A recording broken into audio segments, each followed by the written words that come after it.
Trying to get myself in the mood here. Trying to get myself together, yeah. Gonna get high, yeah. And I'm moving on. What's up, people? How y'all doing? See, I got a couple of people out there, willing, able, and ready. Where you at? That's what we say in New Orleans. Where you at? Where you at, Shay? That's how we do.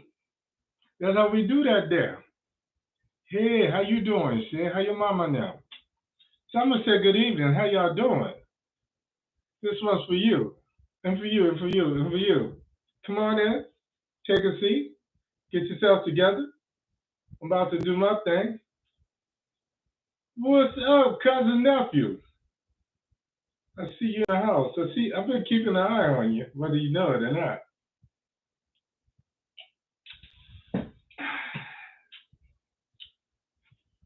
I'll be up there in a minute. I'm about ready to take my show on the road. Where my special YouTube people at? I started hollering and screaming before I bring the microphone close to my mouth. Mama say, mama son, mama son, mama say, mama son, mama son. I got the whole next generation there. What's up? What's up? My grandson in the house too. I see that. What's happening? What's happening? Man, this has been a week, let me tell you. It's been a week. It's been a week. Anybody out there got electrical skills, holler at your man. I'm gonna make y'all laugh. Yeah, I'll be there too. I miss you too. Everybody asks me if I'm coming to New Orleans because of, I always refer to Corona as my Katrina. I wasn't living in New Orleans when Katrina hit. What was crazy is I was in Gulfport the week before the hurricane, and I decided I would drive back.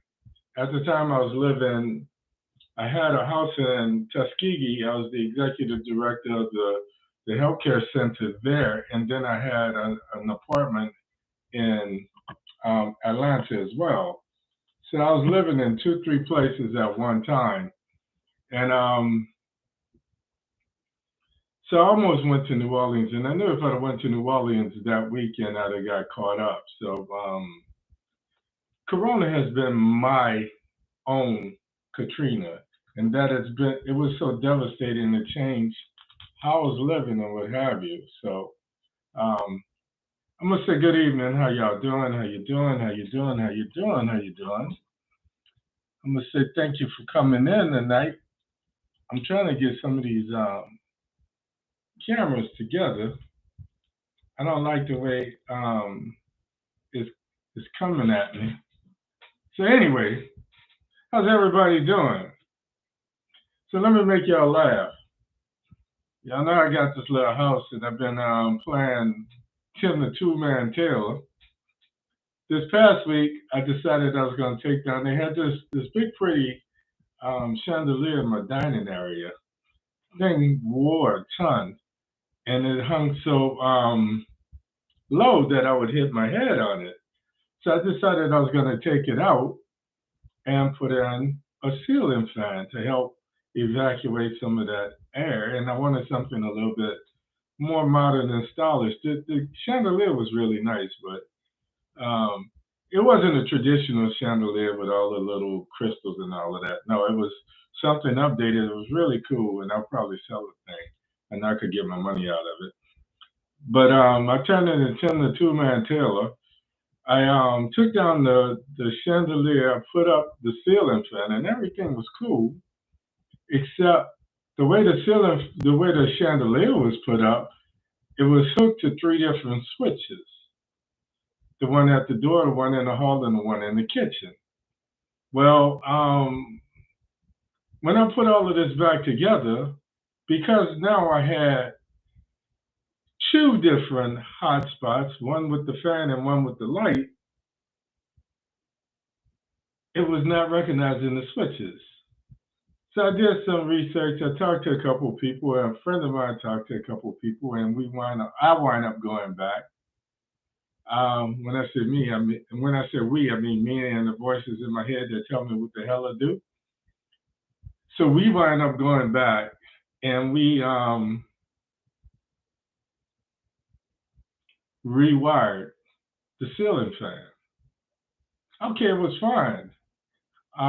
It recognized the switches. It was turning the light off and on, but something got crossed, and I wasn't getting power in my master bathroom. So now, and I wasn't being cheap. I just like to learn stuff. I have this intellectual curiosity that never stops, and I'm an engineer at heart. I'm always going to be a methodical thinker, so I like to figure stuff out. And when it's kind of difficult, I'll look at it. But two things I don't play with: electricity and brakes. So, yeah. But next door neighbor is like my Al Borland. I'll go to him once I mess something. I mess something else. I'm 10 to 2-man Taylor. I get these big ideas. Oh, oh, oh, oh. Unfortunately, I have no Wilson next door to whine to. So I'm in the midst of doing some things, but and so now I've got to go and I'm have to get somebody to come out and look at the damn thing. I'll just have them reinstall the ceiling fan. Shut up, shut up, shut up, shut up. I work on people. See these hands? These hands were made to work on people and unsnap bra straps. Shh, don't say that. You young boys, my next generation, forget I said that. Anyway, I want to say good evening. Welcome to the show tonight, man. It's a pleasure, man. It's a pleasure. I'm looking at some of the things that have been happening, and as bleak as some of the things are around the world, I am so encouraged. I am so encouraged, and I urge you not to be discouraged. I always say with prayer takes action, you know. So I'm not going to preach tonight, I promise you. And those people that went to church with me, give a big shout out to Reverend Hardy. The man brought me up, but with prayer it takes action, and the actions that we take is responsible for some of the little things, the little skirmishes that we went along as we go on and fight this war. Unfortunately, this war will be as convoluted as the 20-year war in Iran and then, Iraq. I'm sorry, in Iraq and then Afghanistan, and I'm hoping like hell we don't get into anything else because it's just crazy. Um, so this is ongoing, and you have to understand. And I know a lot of people are sick of it. We're sick of hearing about the Bidens. We're sick of hearing about Hunter Biden. We're sick of hearing me talking about Nancy Pelosi and her shirking her responsibility and her insider trading, trading on Wall Street, day trading. You're sick of me talking about Manchin. You're sick of hearing about Manchin. You're sick of hearing about Ukraine. You're tired of hearing about the possibility of what might be World War III. And with all of that, I'm going to just say, I personally am encouraged. I got strong Creole powers. And if there was something on the horizon, I would be the first to let you know. But we have, through our actions in our hand, a chance to make a difference moving forward. And as we start to ramp up, as we head into November, as we head into these midterm elections, I'm going to be urging you to do what I do, and that's be encouraged. Take action. Get off your butts. Get involved. Find out what's going on in your community, and talk to those people in your churches, in your synagogues, in your fraternities, sororities, and whether you are, Eastern Star or Mason, or whether you just hang out with a bunch of fellas and a bunch of girls. Talk to those people, and there's strength in numbers, and we together can continue to make a change. We put these folks in here, and now it's about holding them responsible or getting their behinds out. So with that, I'm going to say, it's a little after the half hour, so I'm going to say good evening and welcome to the show. As always, I want to thank you for spending your Thursday night with me. All the things you could be doing, I am truly, truly, truly humbled that you choose to be here with me. My name is Hank Batiste. My show is called Omit da Logic. This shit makes no sense. I'm your host tonight, and the voices in my head are getting set, as I say, for these 2022 midterms, and I'm going to ask you to strap up and enjoy the ride. Do it with me. So, again, I'm encouraged. I'm over the shenanigans. When I talked about all of the Mansions and the Schumers and the Bidens and the Pelosi's and the Trumps and the McConnells and all of these folks, I'm really over all of the shenanigans.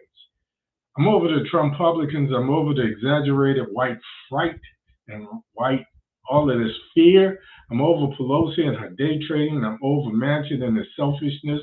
I'm over Congress spending money abroad while crime is running rampant here in America. Seriously, you can miss me with that Beltway bullshit. You miss me with all of the shenanigans and the drama. Honestly, I think that it's time to talk about our goals for 2024. But we have to look at 2022 as being the appetizer and 2024 being the main course. So these are our little, our little hors d'oeuvres or hors d'oeuvres. We headed up to 2024 is going to be a pivotal election. What I'm starting to see is other talking heads, prognosticators, and political pundits talk about if the Republicans, with this Trump influence, get back in power, America as we know it is no more. And I've been saying that to you. And I say it not to frighten you. I say it to wake you up because it's time that we do something. Yesterday, I pulled what I call some key issues, and I'm going to talk about it a little bit, things that we should be focusing on. I talk about what Biden should be doing, but those issues, those problems will be moot if we don't get hold of Congress or if Biden doesn't take it upon himself to be more dynamic and write more executive orders. As I see it, Biden was right when he talked about reclaiming the soul of America, because we've been on this selfish me trip for the last 4 years, and it's been almost 5 years now. I'm going to include this first year of Biden's administration. It's been about self, only because each party has been looking out for themselves, whether it's Donald Trump or Nancy Pelosi. When you do things to fatten your pocket while the poorest of the poor, while the disenfranchised, while the poor and middle class have to fend for themselves as gas prices climb, as inflation climbs, so forth and so on, then you're not doing what we elected you to do. So until we get hold of Congress, we're not going to really get a change, but I believe.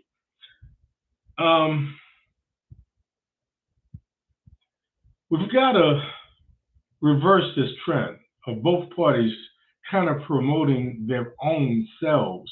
And when I say their selves, I don't even mean Dems are acting like Dems and Republicans are acting like Republicans. I mean, there's been so much infighting and inbiting that it's been every man for him or herself. And it's obvious in the fact that they're getting rich as we get poorer. So tonight, I'm going to talk about a couple things.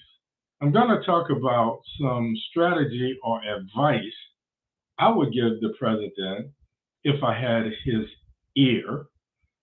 Then I'm going to talk about how Biden and the Democrats could kind of use this Ukrainian distraction that gave them a little bump as far as public opinion is concerned to do some things domestically and get back on track.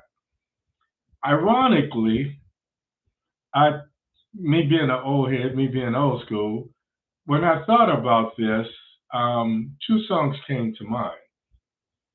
My boys used to tease me, say I had a song for everything, but ironically, tonight's show is called Give the People What They Want. Got to give the people, 'cause I hear them all over the world. Everybody feels the same. Damn, man, I'm forgetting the words.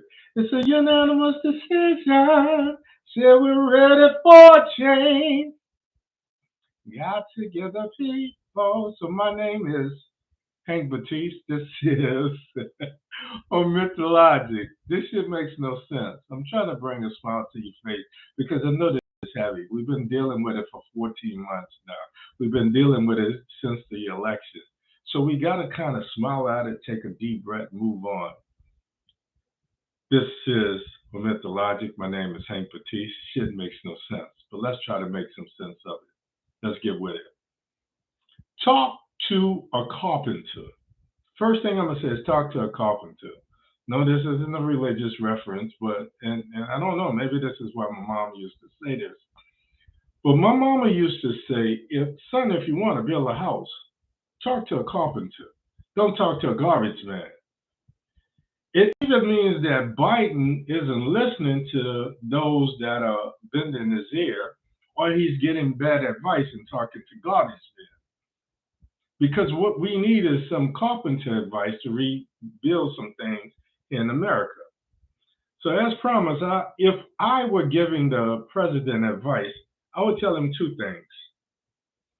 Politics is like a game of chess. He has a bad habit of saying what he's going to say and broadcasting it, and all of the opposition just get up and stack themselves against him. Imagine if I'm playing a game with you and I'm telling you what I'm going to do. There's no way that I'm going to win the game. So I would say politics is like a game of chess. And Mr. President, only speak when you're about to say checkmate. You're the President of the United States. There is no need.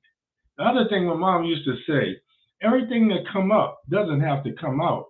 Nobody has to know everything that you're thinking. It's like you're the President of the United States. You don't need to have a press conference to tell us everything that you're going to do. Do it. Experience has shown us thus far, when he speaks prematurely, the opposition knows exactly how to fight and thus far defeat him. That's why we've gotten nothing done. The few little things that he hung his hat on pales in comparison into what needs to be done. So I would say you were there in the Obama administration.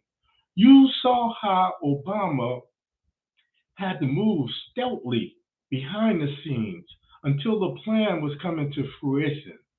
Then and only then, when it was time to implement said plan, would Obama would tell us what he was doing or what he did.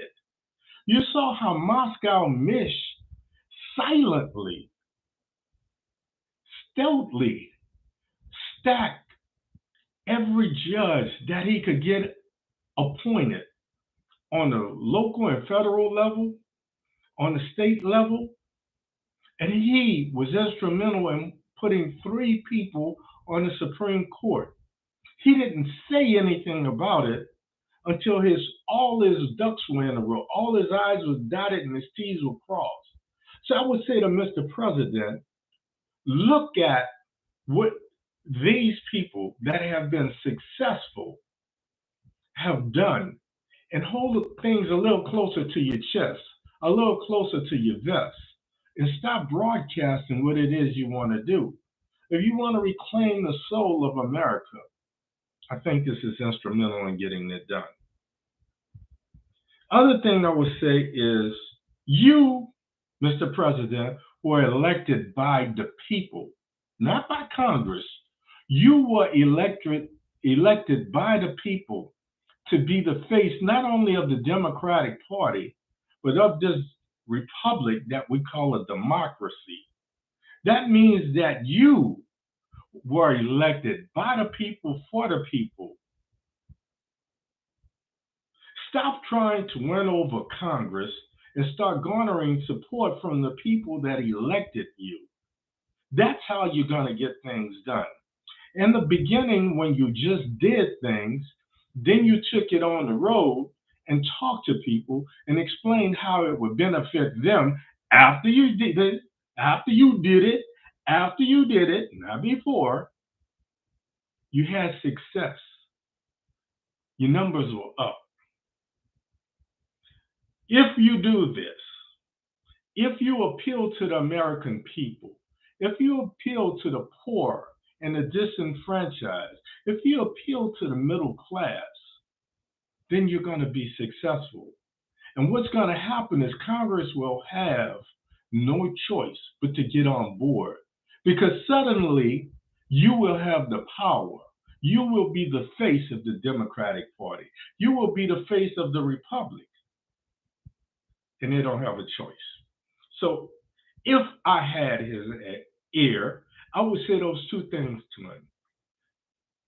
Politics is a game of chess.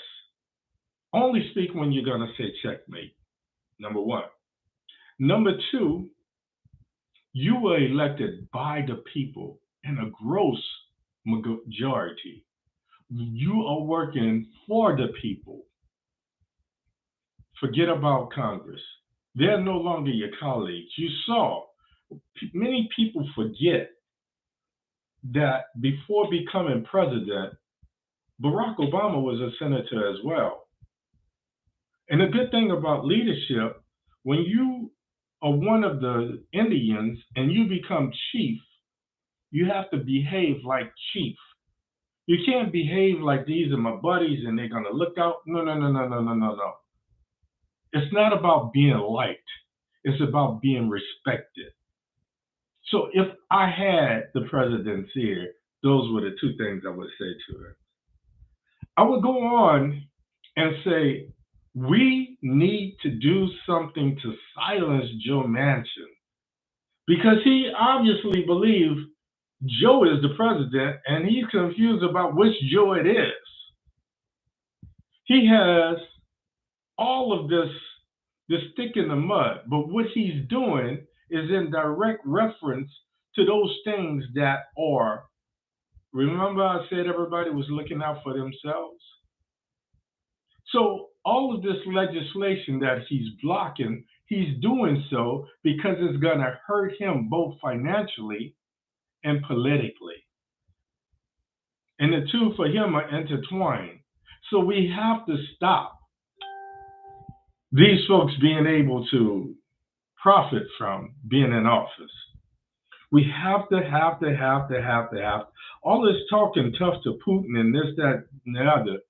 You have to censor, you have to silence. I don't know why Manchin is still wearing a Democratic hat. As a result, I have started to spell Democrat D-I-M, because there's some lights going on, but they're dim as hell.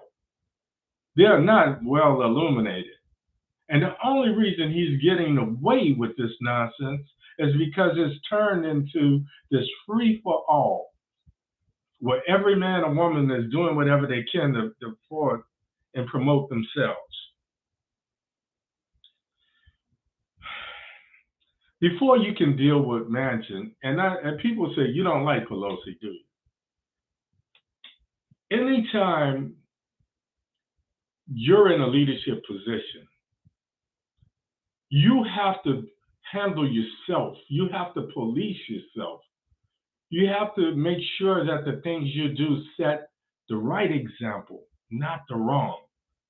And what I see is people that, like Pelosi, day trading and then bragging about how much money Paul and her, Paul is her husband, Paul Pelosi, have made on the stock market. The reason it's illegal, people, is because they are privy to inside information.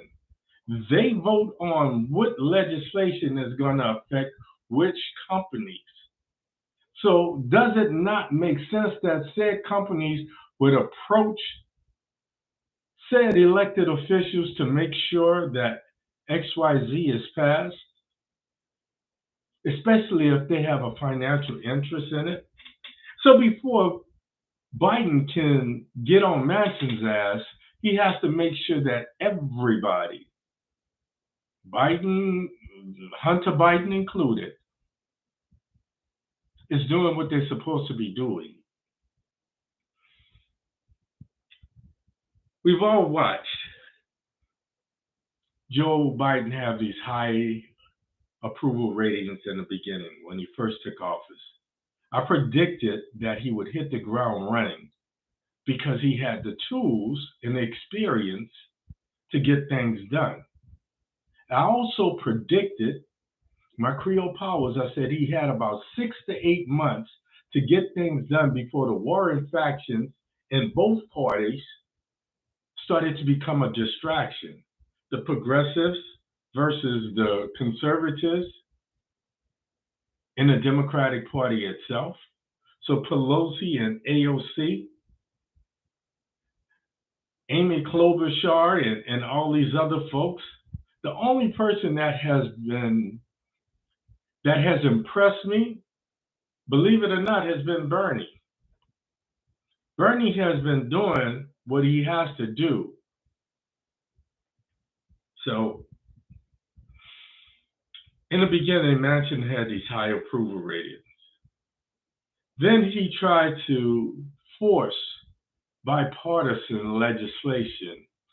He had these high approval ratings because he hit the ground with these executive orders. The president has, as an executor, as the chief executive official in the country, as the country's CEO, he can do certain things just by the stroke of a pen. So he was doing that initially. And then they played on his ego. They said, well, Mr. President, remember you said you wasn't going to do what Trump did. You said that you were going to pass bipartisan legislation. You were going to work with both parties. Well, that became his Achilles heel. To that, I would say this. That's fine and dandy, but I understand that I'm in charge. I understand that it's my reputation. I understand that it's me who's going to be held accountable. So either you can get with the program or you can kick rocks. So he's got to stop this trying to be bipartisan when it's obvious that the Republicans' only agenda is to fight anything that he tries to do. So it is what it is. Manchin, prior to Biden becoming president, nobody knew who Joe Manchin was. Usually, I don't give oxygen to these people who are looking for a microphone. Usually, I don't give oxygen to those people who are just being the antagonist. But it has gotten to a point this week, every time Biden says something, Manchin says something to the contrary. Now, I don't agree, but one thing I wouldn't stand for is anyone undermining me publicly or otherwise. So before Biden became president, during the Trump administration, during the Obama administration, during the Bush administration, and so forth and so on, nobody knew who Joe Manchin was. But he sees, A, that he has the power because he's the 50th vote in the Senate. So suddenly we need him. But my thing is this: if you're not acting with me, if you're not with me, I'm not going to continue to count on you. So I'm going to eliminate everything that makes you a Democrat. I'm going to silence you. I'm going to take you off the committees. I don't give a shit how long you've been in Congress. As the head, as the top dog of the Democratic Party, I'm going to take measures to keep you behind in check. And I'm going to put somebody there. I'm going to go to the people of West Virginia, and I'm going to say, this guy is not serving your best interest. And this is the other thing. So I'm going to leave that alone just for right now. We have to make Manchin no longer an integral part. That's why the 2022 elections are so important. Let me move on.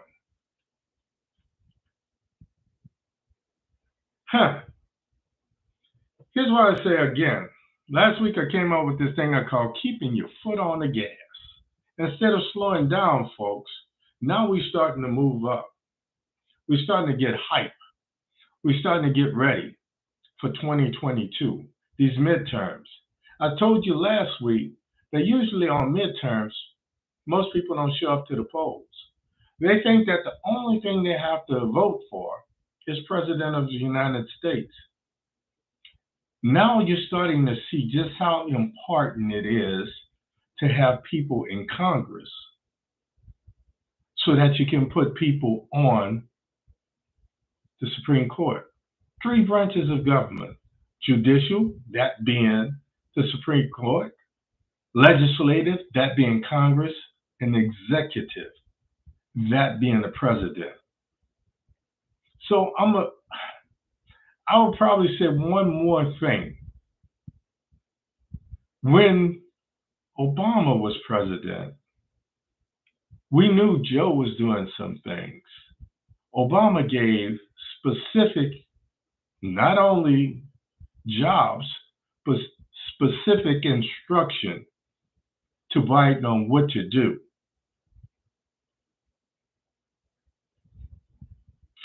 Kamala was in Congress as well.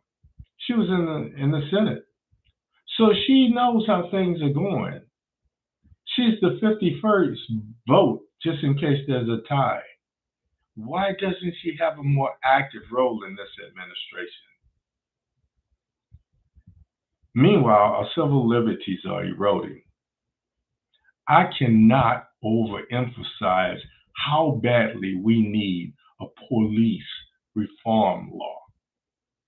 As we see Roe v. Wade, the abortion law that's been in since 1972, that allowed women to make the choice what to do with their bodies.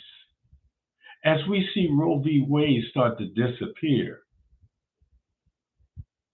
I'm wondering, as we watch power-hungry local politicians fuel their desire for more power and start to move up the political ladder, seeking higher office by any means necessary, and Malcolm, forgive me for using your phrase, but they've taken this and they've polluted it. We have to have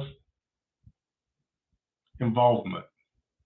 What bewilders me, how people like you and me, who only want what's good for ourselves and our family, as we try to set an example for our children, our grandchildren, and our children's children,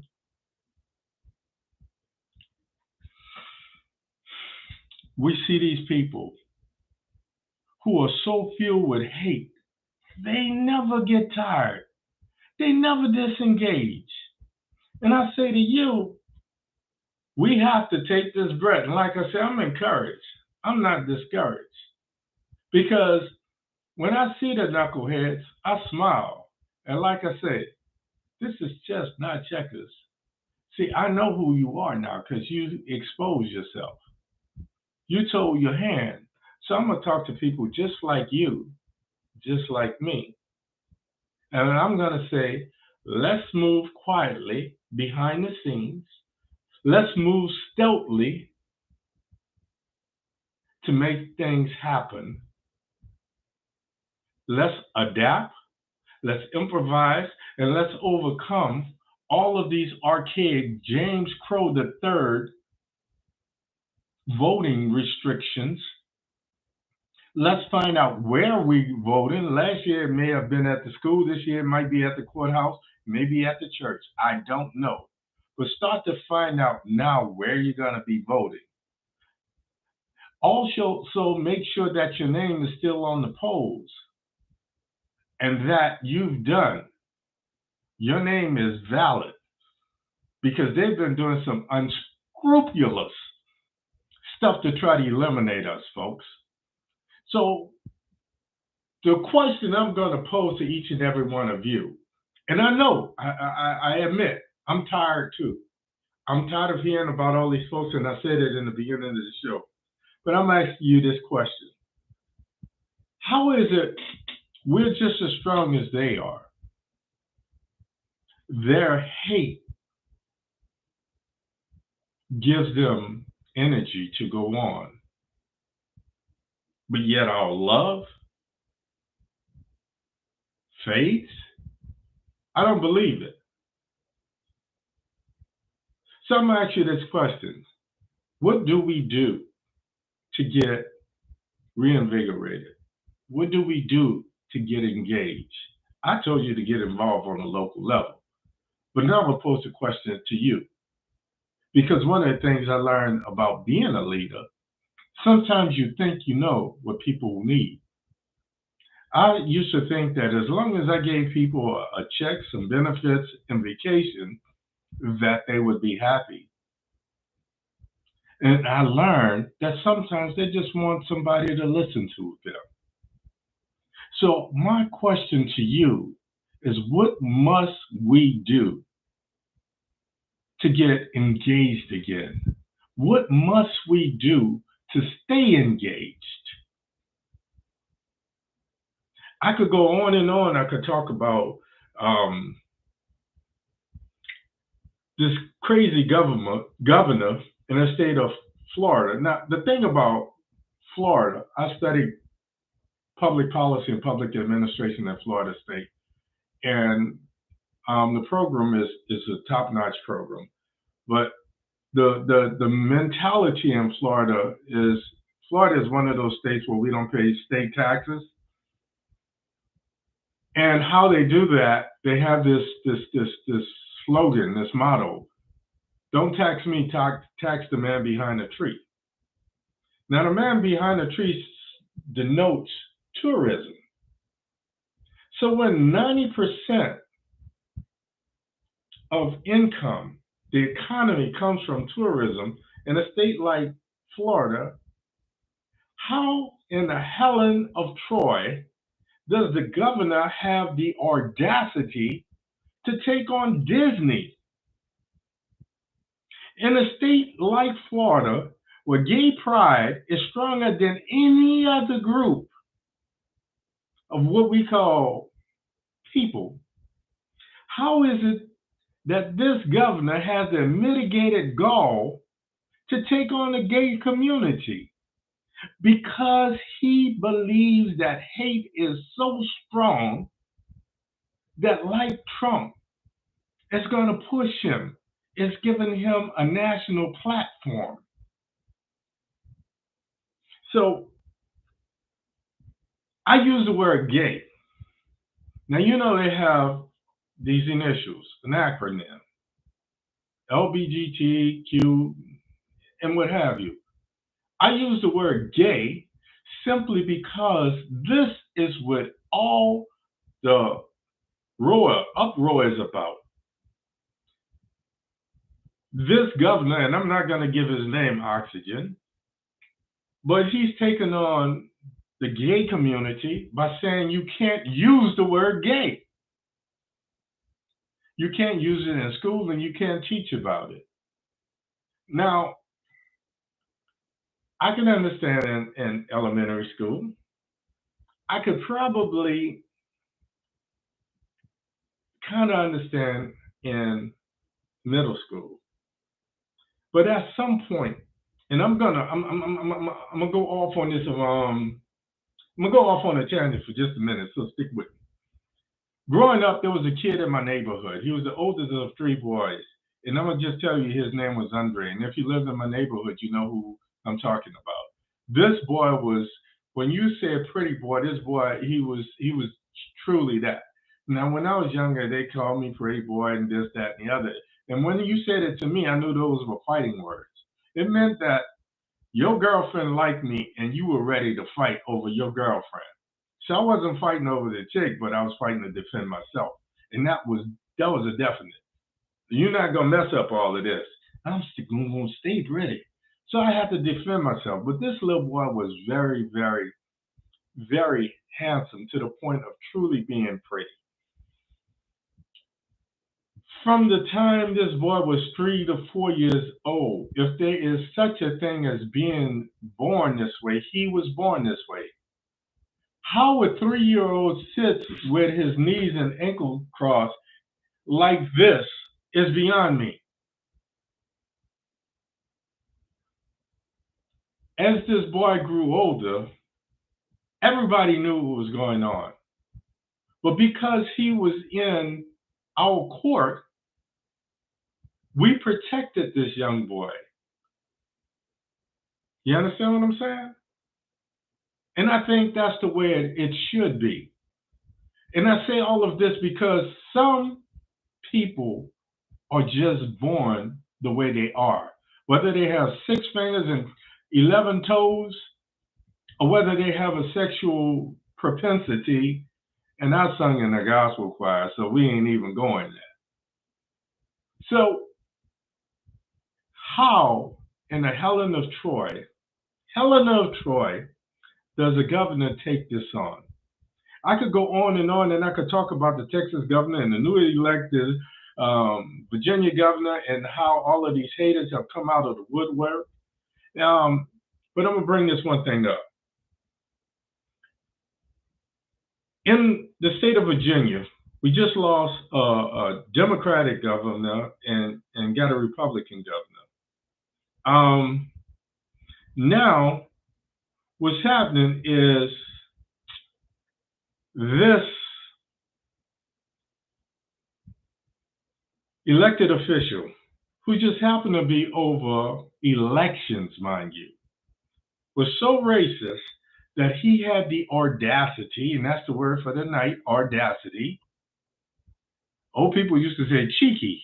He was so cheeky, he had the mitigated gall to post on Facebook that retired general, who's the defensive secretary of defense, retired General Lloyd Austin, should be lynched. Now, there's two things I have to say about this. First of all, since the domestic capital insurrectionists in their failed coup attempt talked about lynching Pelosi and Pence, lynching has started to have an uprise, an uptick in our society. But the media doesn't talk about it. Some of these are being dismissed as someone hanging themselves. I'm not there. All of a sudden, this starts to happen. It makes me scratch my head. It's one of those things that make you say, Other thing it makes me think about, I've been suspended from Facebook for a whole lot less. When I'm suspended, they take down what I said that violated community standards. How in the hell of Troy that this Virginia elected official gets to post on his Facebook page that The Defense Secretary of Defense, retired General Lloyd Austin, should be lynched. And it gets the light of day. And he's not suspended. Double standards.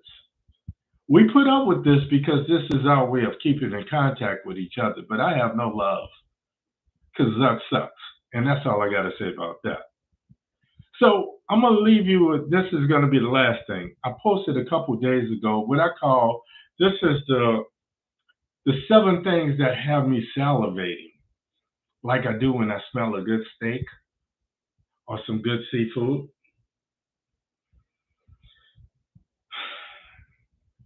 There are 7 things we have to think about. Going into the midterms and then going into, as I say, midterms is the precursor of 2024. 7 things.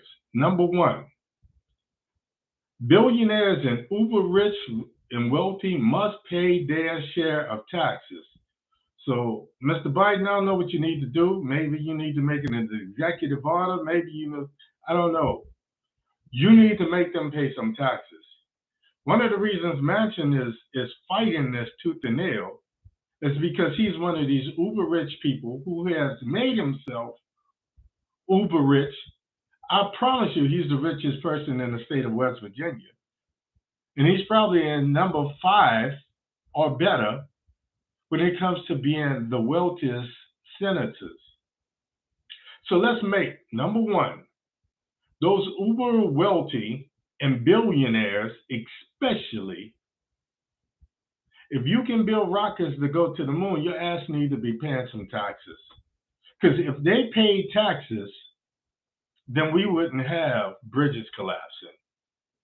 Number 2, we are spending money. We unanimously can send money to Ukraine, but we can't do anything here. Meanwhile, America's infrastructure is crumbling. So much so I try not to get on the interstate anymore. I live outside of Orlando, and when I have to get on I-4, I will drive all the way around and take a 2-hour trip to avoid taking the 45-minute trip, because I-4 looks like a erector set, looks like a kid with all these different color Legos. I don't have faith in it. The infrastructure. Remember down in Florida, South Florida, where the bridge collapsed just a few years ago, 2-3 years ago? Number 3, we have to have, I cannot overemphasize, a police reform law, because Black men especially, but people of color in general, are still dying at the hands of police. And unfortunately, the media is no longer talking about it. Number 4, John Lewis gave his life in public service over the right to vote. And we're seeing voting become a thing of the past if we don't fight to keep it. So voting law, affordable health care, not just for seniors, but when you're on a fixed income. Now, luckily, like it or not, because I'm a veteran, I can have a lot of my things done at the VA or outside of the VA through the VA. But not all seniors. And as we are the baby boomers or whatever, as we start to get older, we have to make sure that we don't have any type of catastrophic injury or condition that bankrupts us. Number 6, tax breaks for the poor, the middle class, and the disenfranchised. This goes from everything from gas on.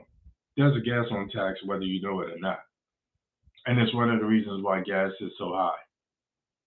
And that tax helps to pay for things like shelling and so forth and so on. So I'm going to get into it. But we need tax breaks. And that's the other thing that Manchin was fighting. Because when Biden went in there, he started giving some kickbacks. And I was wishing this would have happened when I had children, young children. But he was giving them tax breaks.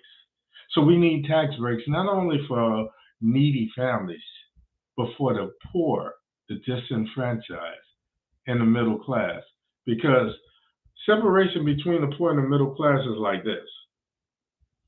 And as you folks start to climb up, and it may not affect you, but it will certainly affect your children, I promise you, or your grandchildren. And last and certainly not least, we have to elect officials that do what they say they're going to do, or do what we elected them to do. And here's the caveat. When they don't do what we elected them to do, when they don't do what they said they were going to do, then we, the people, have to come together and start recalling some of these elections and reclaiming that office for someone who's going to do what we expect them to do. Now, this last one, I saved it for number 7. I saved it for last because every elected official, every politician would fight that tooth and nail simply because they say it creates a slippery slope. And then all of these offices are going to be started to recall because they'll become politicized. I say if we put it back in the hands of the people, if we put it back on a ballot, then it's fair game. But in order for us to do that, people like you and me have to stay engaged. I said what I said. I meant what I said. That's all I got for you tonight, folks. I appreciate you taking the time to come in. As I always say, go to my YouTube, please, and sign up. I got people following me on YouTube I don't even know. So if they're following me, why aren't some of my people? Go to my YouTube. You don't have to sign up for YouTube. All you have to do is hit the subscribe button. And I promise you, I'm going to you can't miss the YouTube. My YouTube channel is Omit da Logic, just like that. Minus the hashtag, Omit da Logic, just like I spelled it. If you search me on YouTube, Omit da Logic, and hit subscribe, then if you miss any parts of this show, you can see it. More importantly, you can share it with others. More important than that, if you ring the bell, it's going to let you know when your man got something to say. Because it must be true. Give me a thumbs up. Let me know what resonated with you. Let me know what hit a chord, what struck a chord. Remember, I always say this, I always say this, I always say this. Don't be so afraid to die that you forget to live for a purpose. Because the one thing about this game that we call life, nobody leaves alive. So make that hashtag, make it stand for something. As always, I will see you next week, right here, same Baptiste time, same Baptiste place. My name is Hank Baptiste. This is Omit da Logic. This shit makes no sense, folks, but we're going to make sense of it every week. Because I got something to say. 9 out of 10 times the shit is true. As always, in party, wish you love, wish you peace. Like your man, Bergamot hair grease. I'm out of here. I love you. Ain't a damn thing you can do about it. Good night, folks. Out.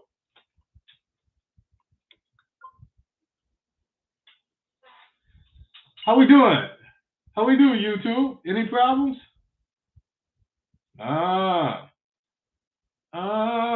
Your head. Good show, good show. Really good show, really good show. Thank you. I'm glad we didn't have any technical problems. That's what I'm most concerned about. That's good. Yeah, it's the beard, it's the beard. It made me look distinguished. Oh, one of the two. Shut the hell up. Don't start with me tonight. I ain't with you. I ain't for your foolishness. Go on now. Go on. Go on. Y'all play too much. I'm going to say, I appreciate you. Love you. We out of here.